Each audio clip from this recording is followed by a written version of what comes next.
এই যে 11টার তালিকা দিয়েছে ইলেকশন কমিশন, এই 11টা ভ্যালিড ডকুমেন্টের ব্যবস্থা করে আপনাদের আপত্তি কিসের? সরকারি ক্যাম্প, তারা তো দেখে নেবে যে বৈধ ভারতীয় নাগরিক। আমাদের আপত্তি কোথাও নেই, আমাদের আপত্তি একটা জায়গায়, মুখ্যমন্ত্রী ঘুরপথে প্রশাসনকে ব্যবহার করে অবৈধ যে নাগরিক যারা আছে, যারা অলরেডি স্বরূপনগরীতে বসে আছে, ওটা তো আপনারা দেখাচ্ছেন, ওটা তো নিজের মাধ্যমে দেখাচ্ছে যারা স্বরূপনগরীতে বসে আছে, তারা তো নিজেরাই বলছে যে আমরা অলরেডি ছিলাম।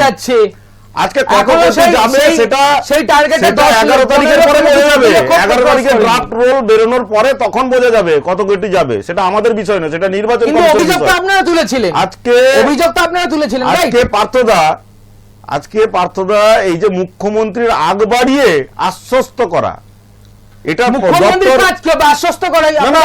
কাদেরকে আশ্বস্ত করছে? আপনারা তো ভয় দেখাচ্ছেন। কাদেরকে আশ্বস্ত করছে? আপনারা তো মানুষকে ভয় লেগে চলেছে, ভয় কাউকে দেখানো হচ্ছে না, ভয় কাউকে দেখানো হচ্ছে না। নিয়েছেন আপনারা। স্বরূপনগরে যারা গেছে তাদেরকে বিজেপিকে ভয় দেখাতে হয়নি, তারা নিজেরা গেছে।